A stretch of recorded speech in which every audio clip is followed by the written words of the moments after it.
Rain. There we go. Okay, welcome everybody to the Contemporary Issues class today, Sunday, November 15, I believe. Nice to have you here, first-time visitors. I think Carla might be a first-time visitor, and so we want to welcome Carla and Mitch, and welcome to anybody else that's new. Today we're going to talk about election review results. Ron Puning is putting up on share screen now some slides, and we're going to start into those about the federal results Ron is going to talk about and going to allow time for discussion. And then in the second half, I'm going to review some of the election lessons that we been talking about, the pundits in the media, and we will to have time for discussion then also. But some announcements first, please. On the lower left side of your screen is the mute button. Please hit your mute button if you are not muted already, so we can reduce the background noise. And we are recording this for future playback. And I can mute folks who are not muted also, so that I will pay attention to that. Other announcements. I want to wish happy birthday to Pat Vandermiller on her birthday. Happy birthday. Yes. And how did your big Zoom call go with family and friends, Jim? Did it work out? That was great. It was Yeah, great. It was very really nice. great. We had people from Georgia, from the East Coast. We had people from up in the north, up in Canada. We had people from California and from Arizona, and we had about probably 25 windows, so somewhere around 40 or 45 people, something like that. And that was Great. really fun to be able to talk to all your friends and family at the same time. A man for all seasons. It was really wonderful to see everybody, and some of the people had not seen us or seen our faces or seen other people's faces for many years, and it was kind of like a little reunion. So Jim worked very hard at it. yeah, I had a hard time. I had 3 Zooms open at one time, and nobody was tuning into the right one. So finally I decided to go exit all the way out and come back in, and then everything worked fine. But couldn't figure out why that happened, Steve. So It can be a technical challenge, but it's a good thing to come out of the pandemic is this Zooming and better connection with people all across the country and the world. It really is. And it's so cost effective. It's a heck of a lot better than buying a plane ticket and going out to the airport and standing in lines and catching the coronavirus and everything like this. This takes you, 1 hour and you've seen all your relatives that you haven't seen for many years. But it makes you feel better to touch, a touchstone and be able to hear their voices again. Yeah. Absolutely. We shouldn't wait till birthdays always. We ought to do it more regular. Yeah. Anyway, okay. Any other announcements, anybody? Any other birthdays or prayer concerns? If not, I will give our usual announcement about being nice on the call, about politics today especially. I want to ask you all a favor. Let's don't hear the word liar or socialist today. We've had that in the past, and I don't think we need to go there as a church group. I think we should show some Christian respect to both parties, and it's not helpful to do that. So let's don't do that today, and let's don't talk about the illegal ballot accusations in particular, because we know both sides have been accused of illegal voting, and the courts will decide that. So please forgive me for mentioning this, but let's have a higher level discussion here today and don't defend our own candidate. Jim, yes, go ahead. I have a question. Go Why right do ahead. they call them political parties? Because it certainly wasn't very much fun. It wasn't a party. Wasn't much point. of a party. That's a good point, Jim. I love that. Okay, you know what I'm getting at there, folks. So let's have a upbeat discussion. And with that, I will give it to Ron and he'll talk about the federal results. And then afterwards, I will get into a little bit of the state ballot results briefly, and we'll talk about lessons learned also. We look forward to good discussion. Ron Puning is our frequent presenter and a Democratic Precinct Committee man who is involved in many issues. So that's a little background on Ron. Thank you, Ron, for doing this today. All right. Well, thanks, everybody. I hope everybody today can take a deep breath, relax, and say, we're going to look at things academically today, scientifically today. If you know me, I love to look at things with a scientific lens, and really look at it relative to facts and reality. And there's a couple of my favorite quotes in here. One by the Simon and Garfunkel song from The Boxer, "Still a man hears what he wants to hear and disregards the rest." That's, of course, a bad thing to do in science. I contend it's also a bad thing to do in politics. And then there's a quote by Carl Sagan: "Truth may be puzzling, it could contradict deeply held prejudices, it may not be consistent with what we desperately want to be true, but our preferences do not determine what's true." And it's that way with an election. It may have turned out the way you liked, it may have not turned out the way you like, but we have to learn to study what did happen and study facts. We're going to jump to a KVDR poll. This is actually a Fox News thing where you can look up what happened in the state. And it paints blue or red on the presidential election, what happened in Colorado. Can everybody see the Fox News screen there? Okay. Yes, Ron. Painted blue and red are the counties and how they went. But let's scroll over. You can scroll over this and look at by what percentage they went for different candidates. We'll start way out here in the corner of Colorado, Sedgwick County, and Donald Trump led there by 57 points. I mean, that's a total blowout. Come down a couple counties, Yuma County, Donald Trump leads by 67 points. Cheyenne County leads by 76 points. You'd be hard pressed to go through that county and find somebody that was a Biden supporter.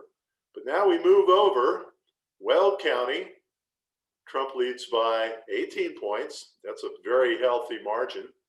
But then cross over into Larimer County with Fort Collins, and suddenly it jumps from plus 18 Donald over here to plus 15 Joe by 15. That's a 30-point swing just crossing over to the next county. We start going southward. Boulder County, good golly, Joe Biden leads by 57 points.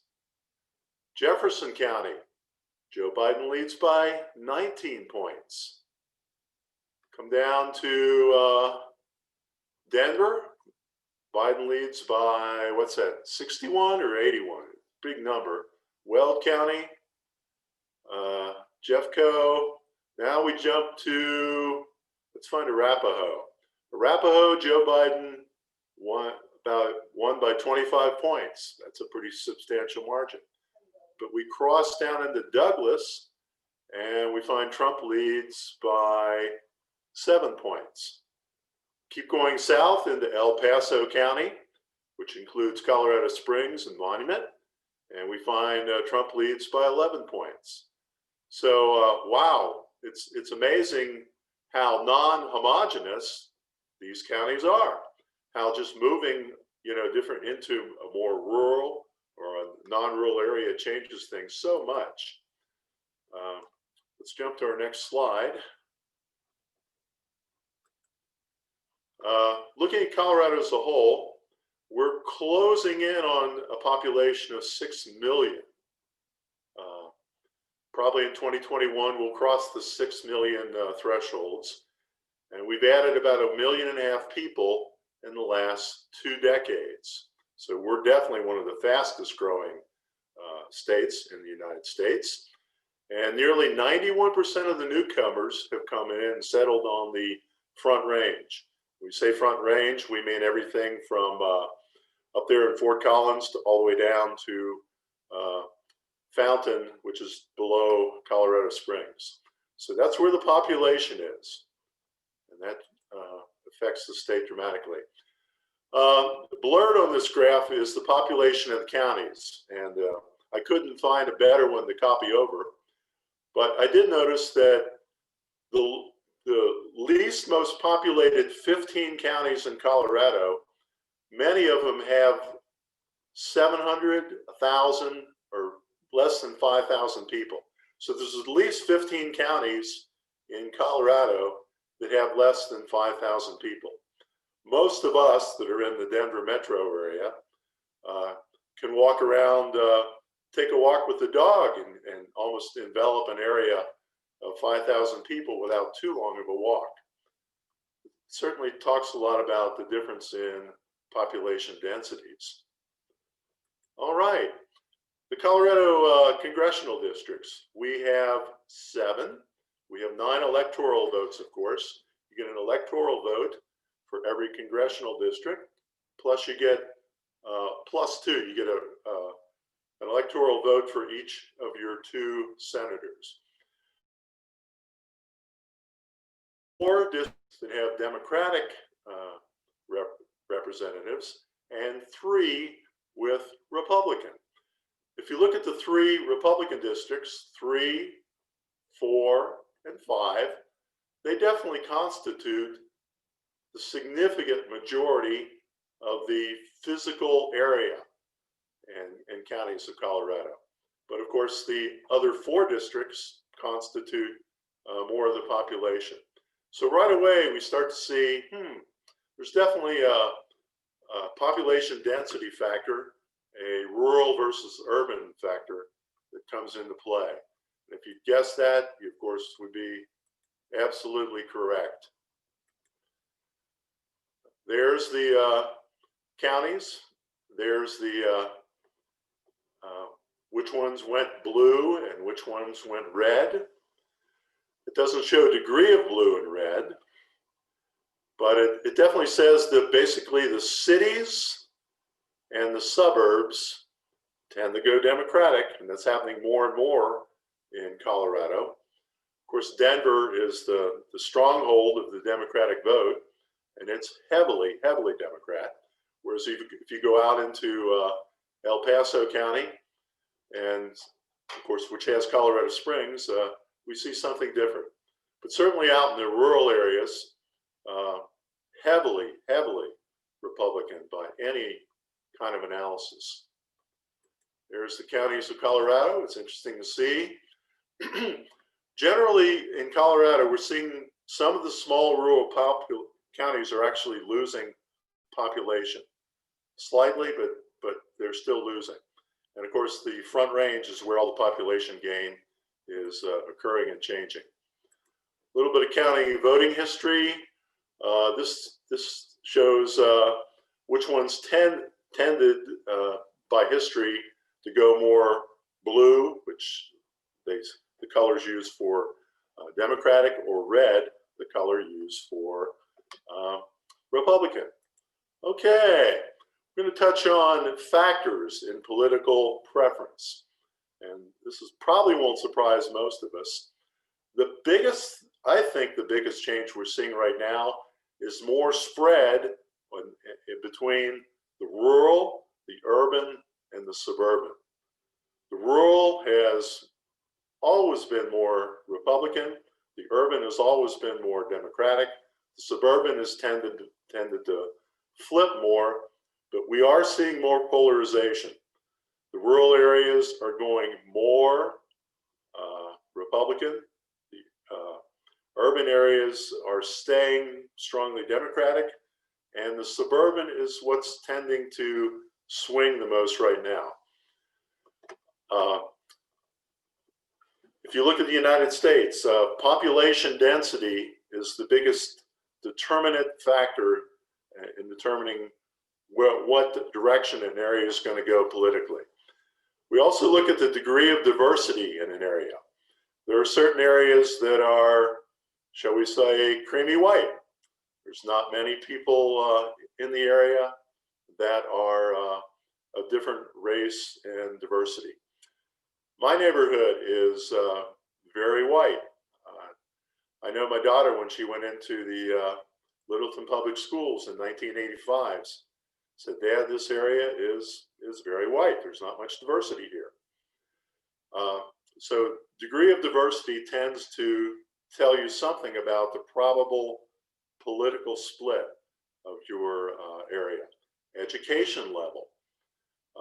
We're seeing a bigger swing of people with collegiate degrees going Democratic, and we're seeing more of the non-collegiate blue-collar workers go Republican. And that split is getting more significant. We're seeing a bigger split between male and female. Definitely, if you want to meet more women, you join the Democratic Party. If you want to meet more men, you join the Republicans. But this past election and the past couple elections, there's been an increasing polarity and shift. Far more females going to the Democratic side, more males, particularly white males, going to the Republican side. Age group, senior citizens tend to go more Republican, and the youth are tending to go more Democratic. Religiosity, it's a huge divider. Go into a Bible thumping, born again evangelical church, take a poll, and you're going to find a tremendous Republican majority.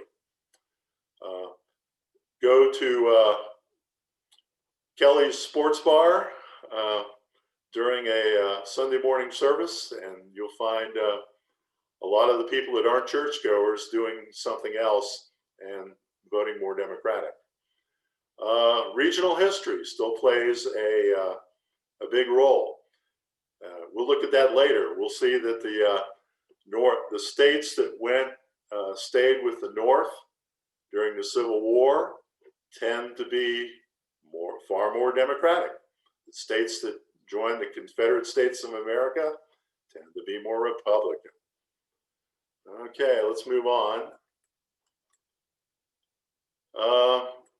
Other factors, race and ethnicity. It's no secret that Black America likes the Democrats by a big margin. It's probably 87% or more. Latino, it's harder to call. Latinos as an overall group tend to be more Democratic. However, it varies greatly depending on whether the Latinos are Mexican, Cuban, or South American. Cuban Latinos tend to tilt Republican. Mexican Latinos tend to tilt Democratic. Oriental people of Oriental persuasion are leaning Democratic. American Indians also lean Democratic. And India, it's pretty close, people of India nationality, but they are also tending to lean Democratic right now. Here's a interesting thing. This shows the top 14 states in terms of educational level. This, when we say educational level, by how much college they've had and the quality of education in their state.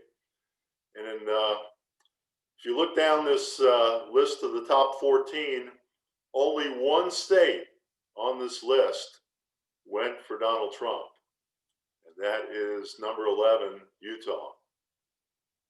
But it certainly backs up the claim that it's the collegiate people with the better education that are shifting more to the Democratic side, whereas the high school only white or blue collar workers are shifting the other direction.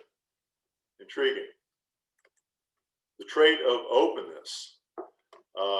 This is out of the Great Courses book on personality. Confronted with the opportunity to acquire new but potentially bothersome info, conservative individuals tend to decline. They tend to take some information and lock into it and make a decision and stick with it. Whereas the liberals tend to be more open, willing to change, and take in new information.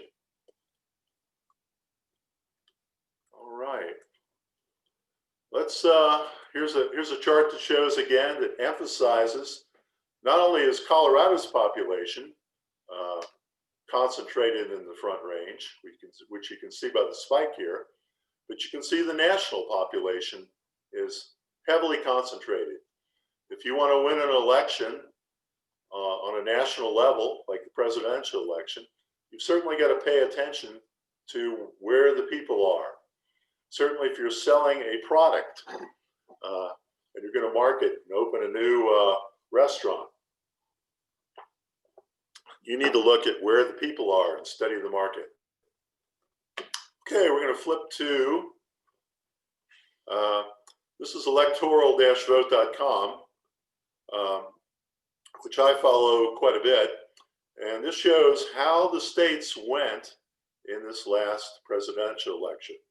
Since I made this slide, Georgia has been declared as a Biden state. But we can definitely see the states of the Confederacy almost predominantly going for Donald Trump, the exceptions being Virginia and Georgia. And we can predominantly see the states north of the Mason-Dixon line going for the Democrat. Exceptions being Indiana and Ohio now, which is definitely moving more into the Republican camp. So it's rather intriguing to see how the nation splits in terms of its favor. Here's some observations on what's changing.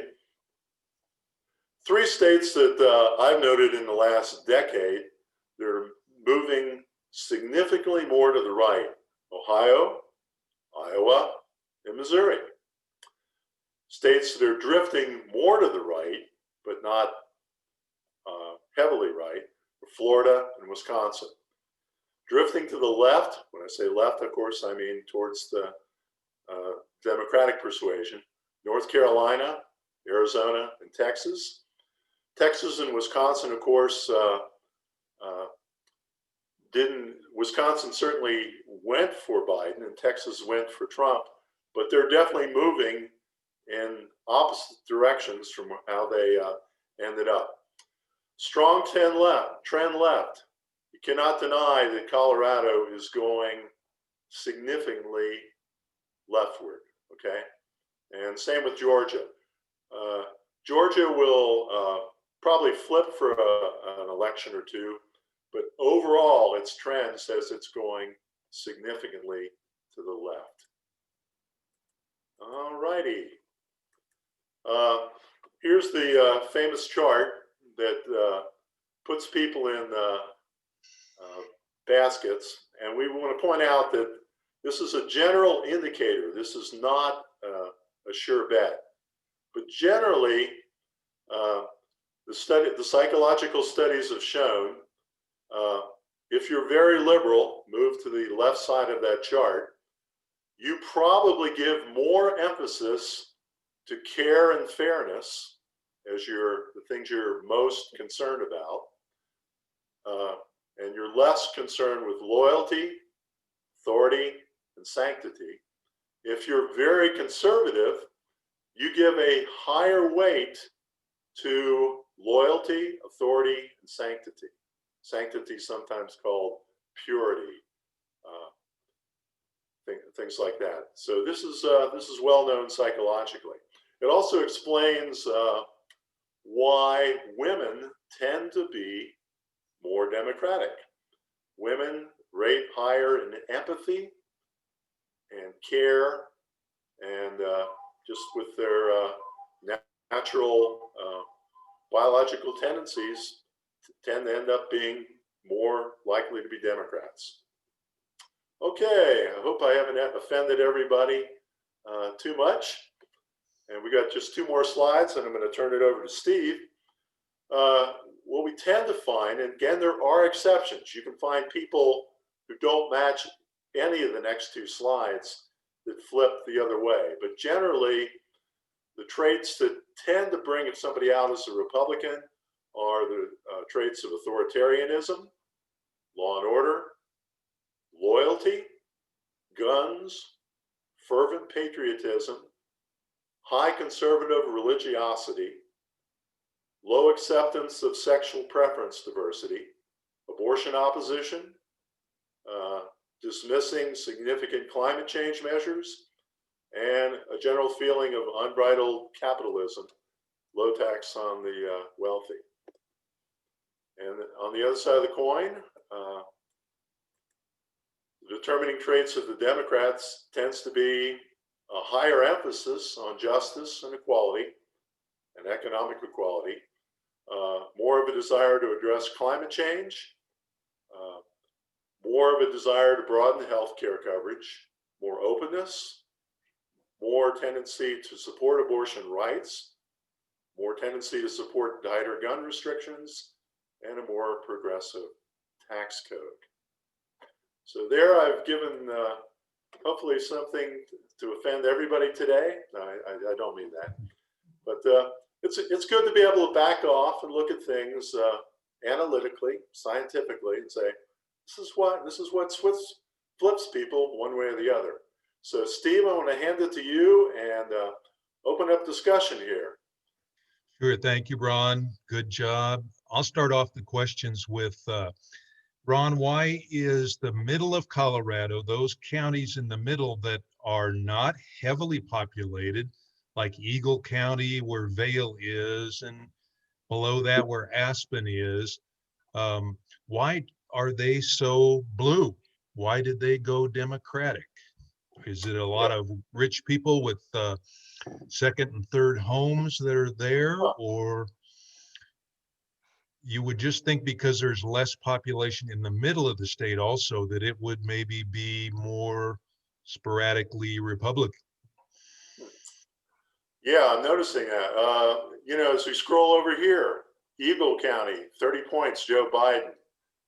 Pitkin County, which is that Aspen? I think it is. Yes, right. Biden by 52 points. Oh my gosh. Yeah, Gunnison. Well, I would, excuse me, Ron, having lived over near Telluride for 10 years, Telluride is very blue, and so is Ouray, Colorado. You have a lot of individuals who have moved, certainly over to Southwest Colorado, from California and the Eastern Seaboard.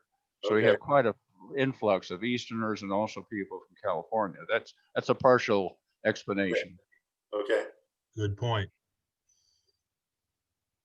Aspen's also drawn a lot of entertainers, people like John Denver, and the entertainment community definitely leans heavily Democrat. But yeah, it's kind of surprising. Kind of surprising. Go ahead, anybody else? Let's jump in and ask questions or comments about the slides and the Colorado counties. I'd like to ask Ron, does your study show when there was a big shift in Texas from being Democratic to Republican? I remember when Texas was very strongly Democratic, and now they, in recent years, they've been strongly Republican. When did that switch occur? Okay. Well, the switch occurred right about at the time of the passage of the 1964 Civil Rights Act. Lyndon Johnson signed the Civil Rights Act, and he pretty much almost at that time flipped the South, the states of the former Confederacy, from Democratic to Republican in a very, very short time. Thank you. Ron, this thank is- you. Thank you again. You do an excellent job as always. Let me ask this question. The variable, a swinging variable being the independent voter, and particularly in suburban Colorado. Do you have any statistics on the numbers of independent voters we have here in the state of Colorado by chance? Yes, it's about 40%. It is the 40%. largest block. It's the largest block. Mm-hmm. Yeah. And who did they go to? Who did I'm they sorry? tend to go to? Who What the, website can- who the independents go for, Ron? Quite frankly, I can speak, definitely the independents broke very heavily Democratic. Good example, I can even back up to the 2016 election. I know my precinct particularly well. There are about 220 registered Democrats in my precinct. There's about 275 registered Republicans, but there's even more independents. By virtue of the 40 or 50 vote Democratic advantage in my precinct, or Republican advantage in my precinct, you would expect it to go for the Republican. But the unaffiliateds clearly tipped it the other way. And Hillary Clinton won my precinct by about 3%. And Joe Biden, I'm convinced, won this precinct big time. I walked a lot of doors the last couple elections. I got to knock on doors and talk to a lot of people in the 2016, 2018 campaigns. I did not get to talk to many people this year. It was mostly just a literature drop. But my biggest surprise was when I walked a very nice neighborhood of Greenwood Village. And it was I could not believe the difference from when I walked it 20 years ago. 20 years ago, I had to go a long, long way between Democratic doors. And this time, I could almost jump like a frog on lily pads from one Biden sign to another. And this was in an area where there were homes in the range of 750,000 to $2 million.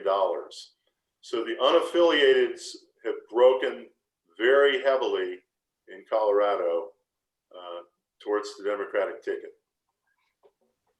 I have a Okay. question This is on Terry. that. Go ahead, Terry. One of the reasons we've seen the growth, you mentioned Vail and some of these other areas, is because of the expansion of high-speed internet. Wherever there's high-speed internet, people can move there and operate out of their homes. And so that is why we are growing. Those areas in red have almost no internet service or decent phone service. Good point. Well, I can make a comment on that. With our mountain house in Red Feather Lakes, we can only get Fox News up there. Good point, Roger. Hey, I'd like to mention one interesting race I thought in a semi-rural area was the one near Rifle, near Aspen, where the lady Lauren Boebert won for Congress.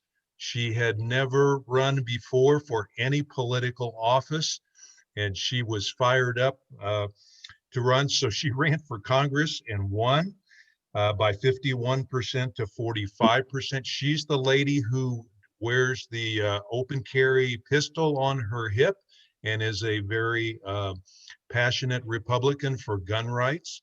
I just thought, and a lot of people have said about this race, it's an interesting example of somebody who just takes a chance and says, I'm going to run and I might win. And she did. Any comments or thoughts about her? This is Terry. I've eaten at her restaurant a couple times. It's the only decent place to eat, and there's a rest stop there between Glenwood Springs and Grand Junction. So anybody that moves on that I-70 corridor, good chance they stop there to eat. And the waitresses there wear a pistol on their hip. Is that right, Terry?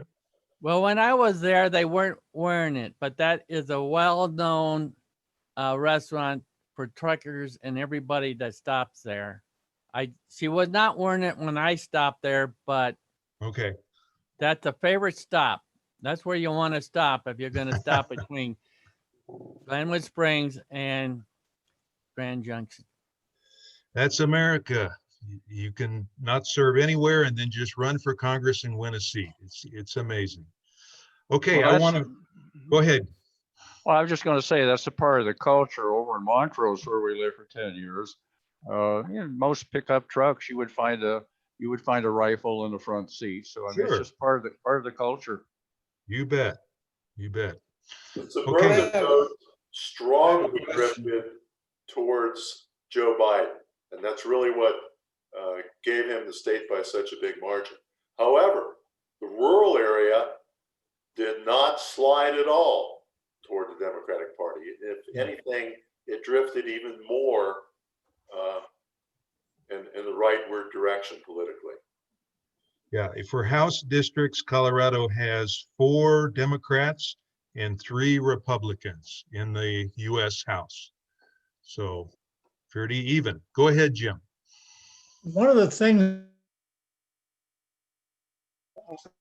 article somewhere, and I can't even remember now, I think it was about a year ago, just when we were getting warmed up on the politics, but about the evolution of the political scenery in the United States over the last 100 years. You know, the Democrats were so dominant with FDR and Truman, and of course Eisenhower was undefeatable in any, it wasn't even a political race.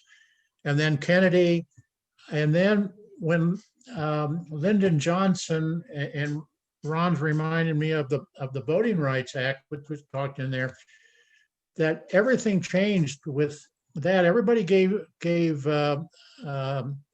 Reagan credit for changing the face of the Republican Party, but it was really the Voting Rights Act and the civil rights legislation in the 60s and 70s that changed the whole nature of politics, because the divisions totally changed, and it's only been within the last a few years that it's starting to settle down again. But it has, according to this article, the change really took place before Reagan was even in the catbird seat, and it was the civil rights legislation that made all the difference. Good point. Okay, it's 11:11. I want to take Roger's question, and then I want to talk about the state ballot questions for a couple minutes. Go ahead, Roger. Unmute yourself. My question is, it seems like the Democratic Party is more for equality and that kind of thing, yet it's the low socioeconomic whites that are voting Republican. Do you have any comments on what's going on there? It would seem to me that the Democrats would be serving their needs better than Republicans.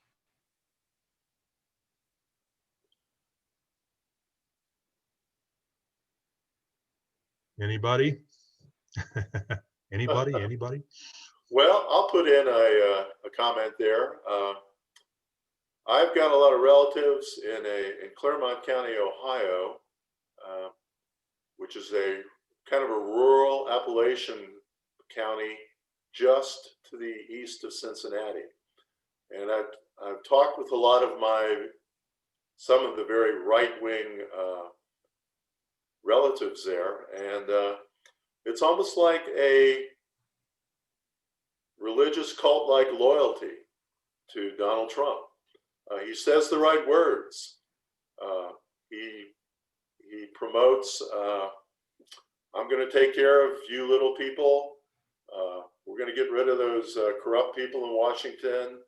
We're going to kick over some things and change things. And I care about you little guys.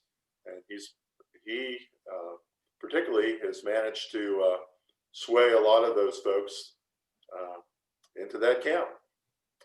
So they relate to him, I call it tribally, and it overpowers what the economic factors.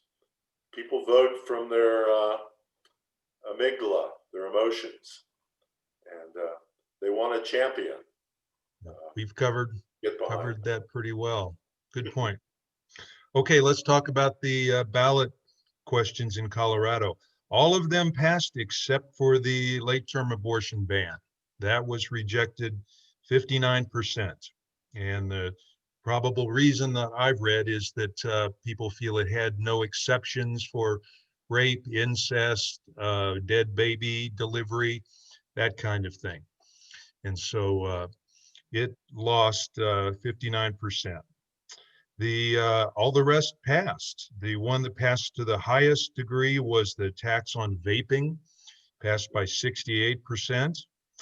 The one that passed by the lowest amount was introduction of wolves by 51% to 49.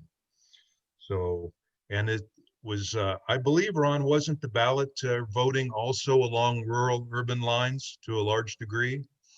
Yeah, certainly the wolf issue is a good.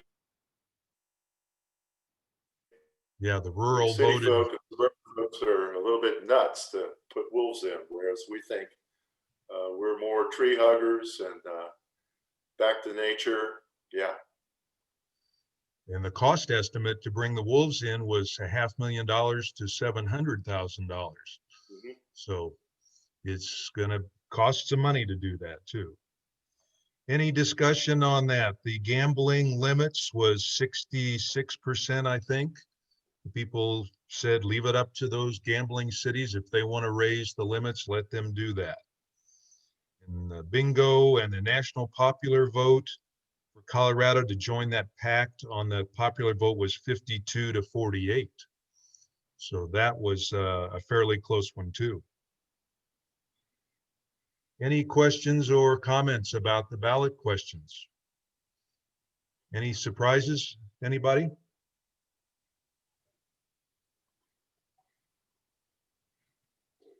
Okay, if not, I want to read you a few little highlights from a election review column today, or a news story they call it, in the New York Times this morning. We know the Times, of course, leans to the left, but this is a pretty objective, neutral story that I thought gave a good review of the election results and atmosphere. So I'll just read this to you and then let's comment afterwards. It says, America's two major parties had hoped this election would render a decisive judgment on the country's political trajectory. But after a race that broke records for voter turnout and campaign spending, neither Democrats nor Republicans have achieved a dominant upper hand. Instead, the election delivered a split decision, ousting President Trump, but narrowing the Democratic majority in the House and probably preserving the Republican majority in the Senate. But Joe Biden will likely take over a closely divided government. Leaders in both camps are acknowledging that voters seem to have issued not a mandate for the left or the right, but a muddled plea to move on from the Trump-style chaos that has alienated many people. Yet on the electoral landscape, both parties find themselves stretched thin and battling on new fronts, with their traditional strongholds increasingly under siege. Democrats and Republicans are facing perhaps their most unsettled up for grabs electoral map they've seen in a generation, since the parties are still fighting over what is leaning which way in what states.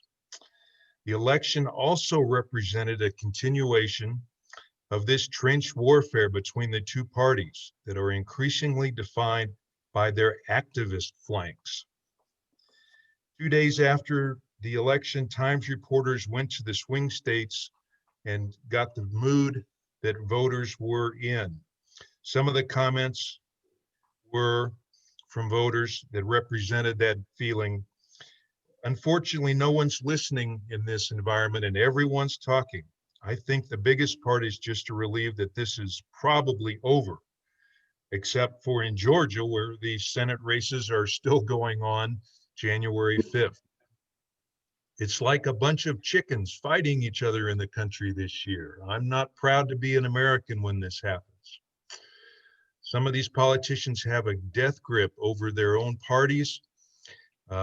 We can criticize the Republican Party for Trump's grip, and we also can criticize the Democrats for turning us into a socialist nation. We've always been divided, but let's look at the good side and hope good things and reforms, election reforms, can come out of this election. I thought that was a pretty fair and balanced, as to use the term, look at this race, because 74 or 75,000 voted for Biden and 71 for Trump.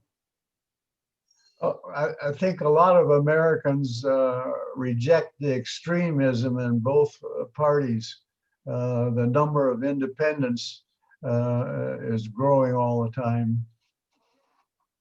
This is Terry. I'd like to comment what they don't want to talk, the Democrats don't want to talk about it, but the House losses was in those areas where they were pushing defunding the police, and police unions are Republican because of that, and they had very strong turnouts.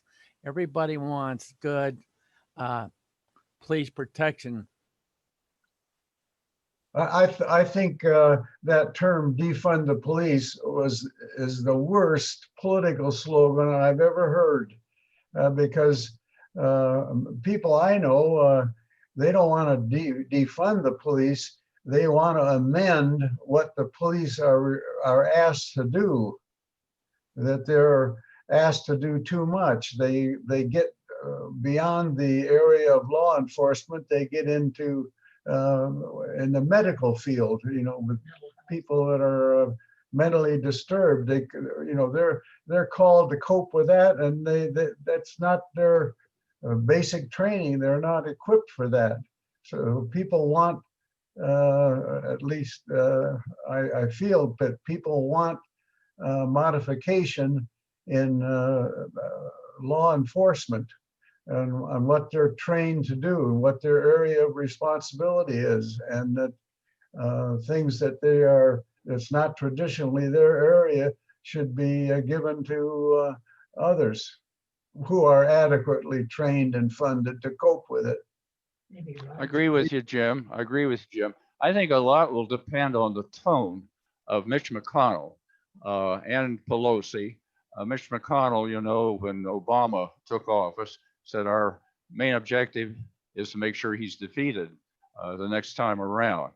If that rhetoric can be turned down, and where some of the moderate Republicans can find issues with the House and Pelosi, where common ground issues that are more win-win propositions, I don't think there's a better person than Biden because of his past history. However, the tone that will be set on opening day, don't you think, is going to give us some indication if the two parties can work towards negotiating compromises and win-win legislation.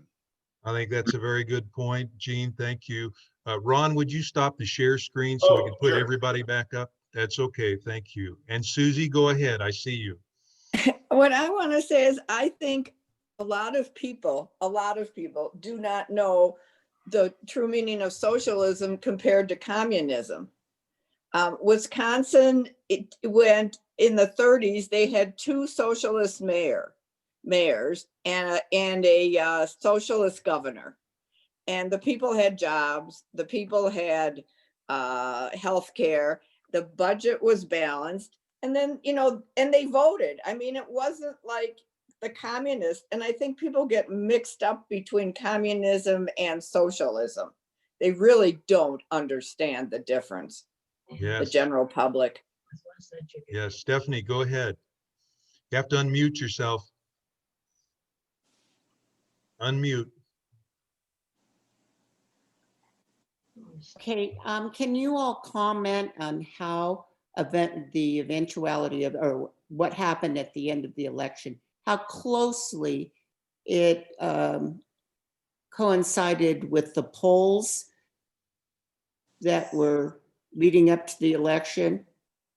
I know right at first, when we were getting returns in, everybody was saying, what happened to the polls? But do you have an opinion on that? Just from my reading, Steph, is that the polls were not as accurate this time again as they'd hoped, although they were better than last time. And that was in part because it's hard to poll, to question people that don't want to be polled. And some of Trump's supporters just declined to answer poll questions and surveys. And so that was part of it. That's my understanding. Anybody else? Probably know more than me. A lot of people know more than me. It's getting, people don't pick up the phone, and a lot of people have sort of hidden cell phone numbers and don't have a landline anymore. So it's getting very, very difficult for pollsters to get through to people to talk to them. Yeah, and Trump definitely did better than the early polls were showing, and even the later polls up to the election day. So it was not as accurate as they'd hoped. Go ahead. Ron, can you comment on electoral vote versus popular vote and that trend? So, just a comment. Okay, I'll just say this, that the Electoral College definitely gives more power to low populated rural states. So they have a disproportionate advantage. That means if the Democrat wins the national vote by less than 2.5 million votes, the Republican is likely to win because of the imbalance. And as this rural, urban, suburban divide gets worse, it's a built-in disaster waiting to happen in the future. We may find some cases where someone wins the popular vote by, 4 million votes and then loses in the Electoral College, which I think is terrible. It's not democracy. Steve, Why is it not being addressed? ask if the National Popular Vote Interstate Compact that was part of our Colorado ballot was something that was popular. I don't know much about that, but I'm interested to know if that's something that we think is going to be an effective campaign. That has to go into effect. That must be signed on by enough states to constitute 270 electoral votes. It's well short of that right now. And the states that are not going to sign on to it are the ones that have disproportionate electoral power. Places like North Dakota, South Dakota, Wyoming, even Texas. They're not going to sign on to it because that pact gives them disproportionate power. So much as I'd like to see it pass, I hope it does. But I think the probability of it going into place in the next decade are very, very low. I wish I could say elsewise, but that's just the way it is. Okay, we've got about 3 minutes left. I'd like to lastly read a little bit to you, highlights from an article by an election research agency, the director of that. He says, here are the lessons that he took out of this election. He says the mystique of the singular election day is gone. He says, now it's becoming more clear we are going to have an election week or an election month, at least for the foreseeable future. 2020 demonstrated that voters appreciate having voting options. Voters cast more than 100 million ballots before Election Day and 65 million on Election Day. This is likely to change the way we're voting, and we're still trying to figure out how to do it effectively. He says, secondarily, we saw that election officials were generally highly capable. They were able to do their counts in most states quickly and efficiently.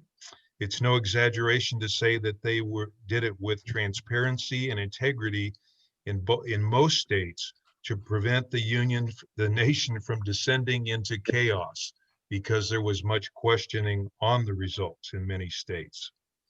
He says most secretaries of state and legislators implemented policies for early voting and expanded the access to mail ballots, which was a good thing during the pandemic. Some states illustrated outdated policies that complicated matters. Both Pennsylvania and Wisconsin prevented election officials from processing mail-in ballots before Election Day, and this should be addressed.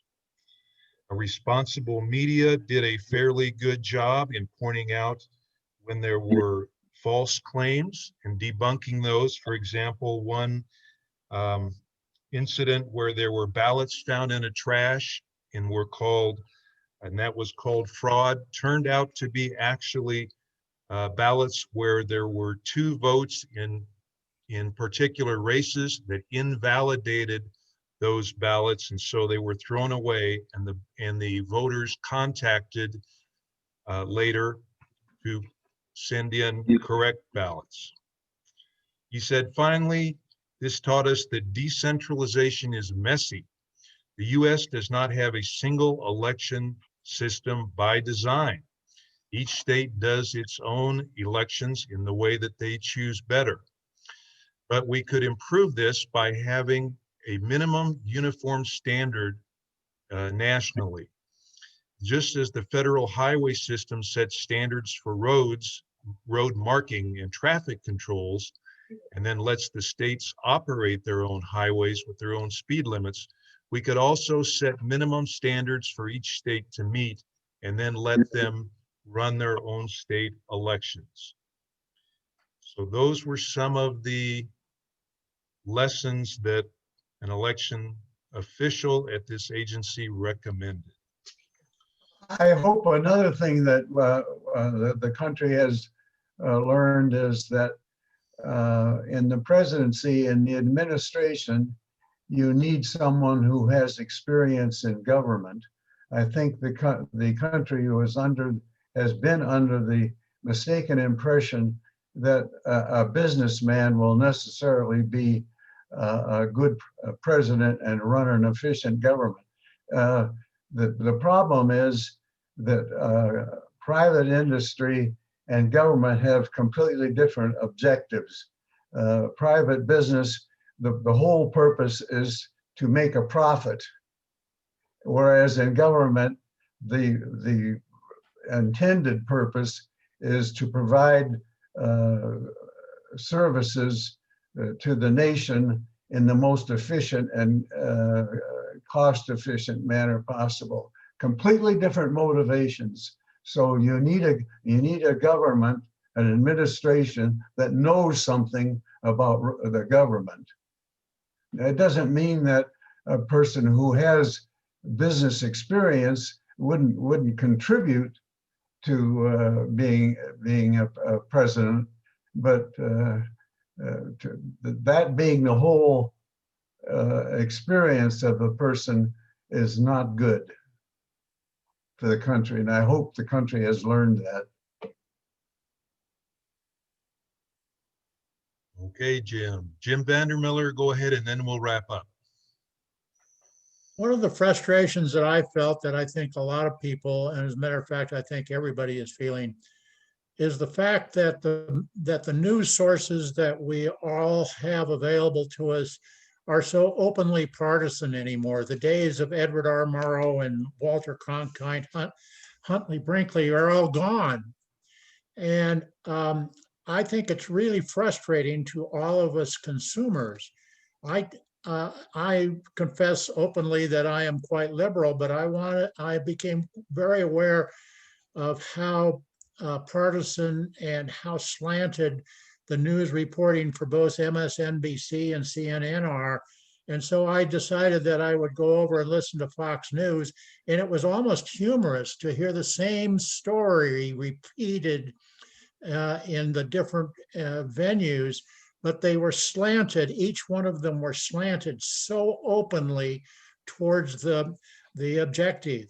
I believe that something needs to be put forth so that the modifiers, the adjectives and the adverbs that these news sources are using become less partisan and more neutral, so that people will have a greater sense of reliance and trust in this reporting, because I think that's where people are really getting angry. Good point. You might want to consider BBC, Jim. Or PBS. PBS, I think sometimes becomes, I think PBS is good, but I think many times it becomes rather tedious but I agree. And BBC, I'm worried about the fact that that BBC is directed towards their audience in Europe. So anyway, that's my. Good point, Jim.